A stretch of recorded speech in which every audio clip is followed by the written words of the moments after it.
So hello ladies and gents, welcome to the Everything is Black and White podcast here on YouTube. Give this video a thumbs up. I hope you guys are doing well and do share it across your social media channels. It is the morning after Newcastle United 3, Liverpool 3. Me and John Gibson will be bringing you a longer, more in-depth review of what happened last night at St James's Park, as well as looking ahead to Saturday's game against Brentford. So look out for that later in today. I just wanted to quickly make a quick video about some of the big talking points of last night, and in particular, one incident that I saw last night after I got in from the game, because I didn't have the benefit of any replays. I heard a few people chatting about it. I got home, I watched the replay of the incident, and I thought, you know what, I'll not make a video in this moment because I'll sleep on it. I'll go to bed and I'll wake up in a much happier mood, and I won't think about it. In truth, as you can probably tell, didn't really sleep much because I think it kept me awake throughout the night. I jest a little bit, but I'm still baffled. I'm still concerned. I'm still just... Virgil van Dijk is the man I'm going to talk about, and his, how shall we say, less than gentle tap on Anthony Gordon to send our winger to the floor. And there's lots of things that are wrong with this incident, namely it's not even a challenge, it's just a coward's tap is the best way I can explain it. And then the fact that VAR didn't even bring it up for a foul, a red card, a penalty. It's an absolute disgrace. And look, I don't want it to distract from what was a fantastic performance from Newcastle. They should have beat Liverpool last night. Anyone that tells you any different is lying or is deluded. Newcastle with a better side, had the better chances, should have really scored 3 in the first half, could have scored 5 or 6 overall. Brilliant game for the neutral, end to end, great advert for the Premier League, but Newcastle should have won that game. Eddie Howe deserves massive praise for setting the side up right against arguably the best side in the world right now, and he went toe-to-toe with them, and we're waking up this morning disappointed Newcastle didn't win that game, and we'll talk about that in the match review / preview later in the day. But I really just want to get something off my chest about Virgil van Dijk and that incident with Anthony Gordon. So just to recap, in case you haven't seen it, it's the chance when Anthony Gordon runs through one-on-one with Keller late in the first half. Should score, decent save from Keller. Gordon goes to the floor, he picks himself straight back up and runs after the ball. Now, I think it's Kwanzaa who gets there, he clears the ball. But if you watch that clip, keep your eye on Gordon, because Van Dijk has come from behind him and doesn't accidentally knock into him. No, it's not an accident. He leans into him with his shoulder at pace and hits Gordon. And Gordon goes down. Now, it's cowardly. It's unnecessary because the ball is being cleared. And thirdly, it's dangerous. Like, it is really dangerous. If you watch that, it looks painful. It looks dangerous. Van Dijk, what are you doing? You're an absolute disgrace. And look, Liverpool fans might stumble across this video. They might disagree with me. Fine, I'm all for debate. Get into the comments though. Let me know why you disagree with me, because this isn't a Newcastle bias thing. This is just a general thing in football. From Sunday League right to the top of the Premier League. There's no place for that. It's absolutely disgraceful. Van Dijk should have been sent off and Newcastle should have been given a penalty. You know, why has he done that? Totally unnecessary. Well, actually, I don't know if he would have got a penalty because it was off the ball. I'd have to check the rules of that. The point being, he definitely should have been sent off for that. And the bigger concern is, you know, you can say Van Dijk's cowardly. He is. But VAR, that's why VAR was there. What is the point in VAR if they're not looking at that and saying, off the ball incident, dangerous play, violent conduct, Van Dijk, for the second time in a row, sees red at St James's Park. He should have been sent off.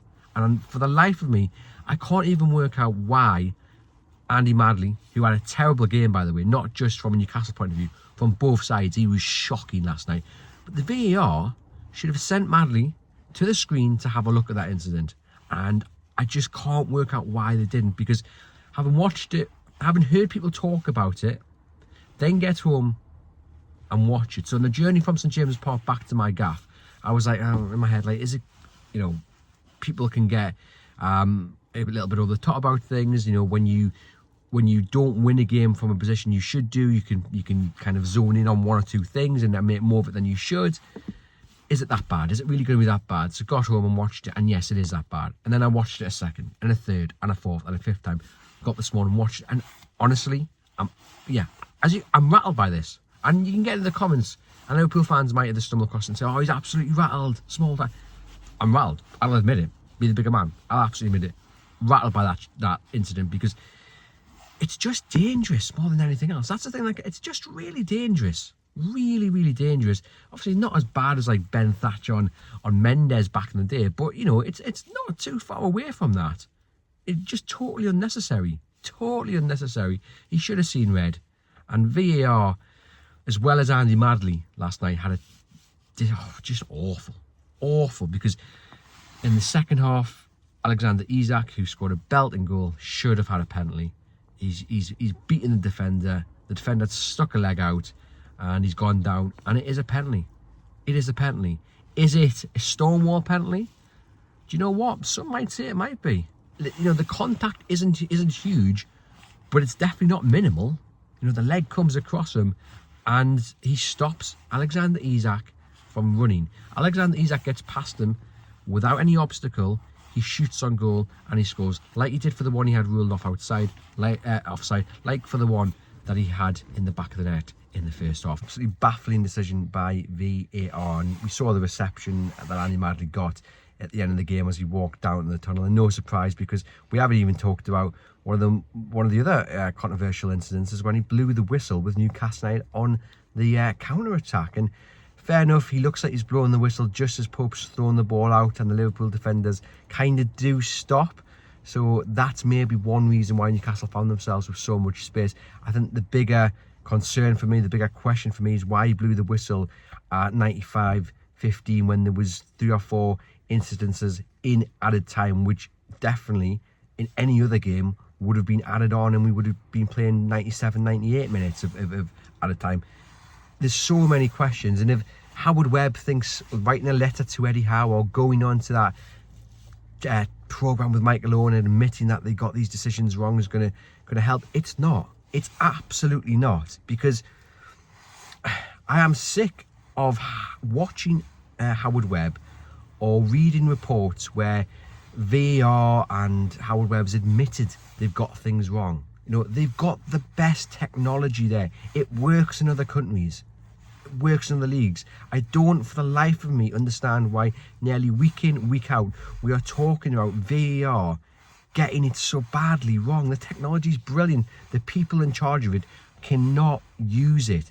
And something needs to give. Something needs to change. At the end of the day, look, Newcastle United should have won this game. They didn't take their chances, which has pretty much been really the story of their season. So that's the first thing to say, you know. But having Van Dijk sent off and Liverpool having to play the second half with 10 men is a massive boost to Newcastle's chances, especially when you're 1-0 up and having the better of the game. Of course, last season we know that Van Dijk got sent off and Liverpool ended up winning. But I think Newcastle definitely would have gone on to win this game if Van Dijk had been sent off. If Newcastle get given that penalty, I think they win that game.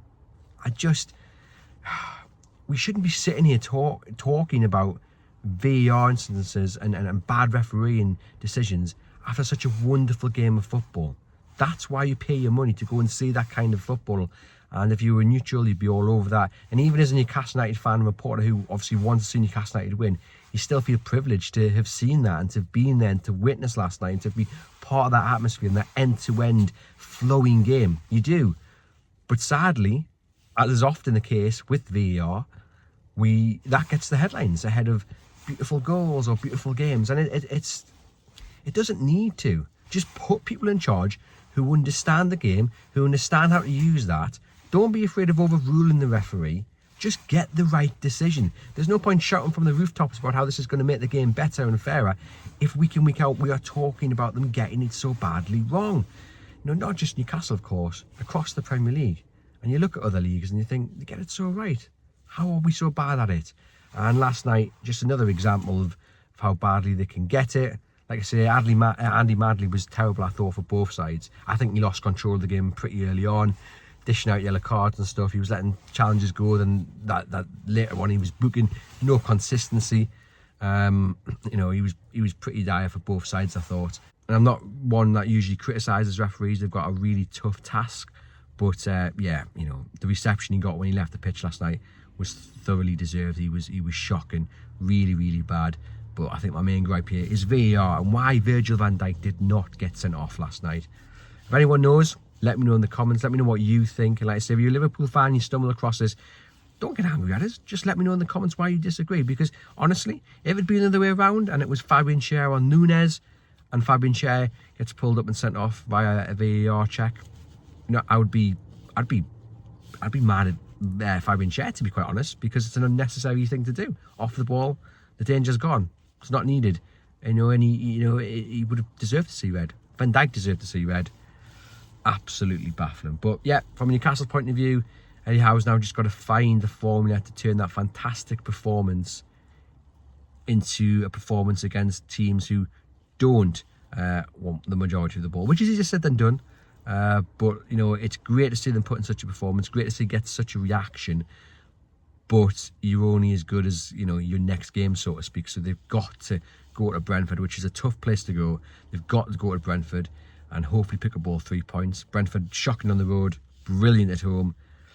Won't be an easy task. And then obviously I think it's Leicester next at home. So it's a big month in December. Plenty of winnable games. Can Eddie Howe find that formula in which Newcastle United can win when they've got possession of the ball? I thought last night they had more possession than I thought they would do, and they looked comfortable at times when they needed to control the game, which was good to see. Second half, not so much, but first half, fantastic. And at times they were really good with the ball at their feet, and Liverpool was sitting back and not really stopping Newcastle from playing. So I thought Newcastle were really good last night. But let's get that consistency. Let's build on that. Great point though. But yeah, Virgil van Dijk, how are you still on the pitch after that? Disgraceful.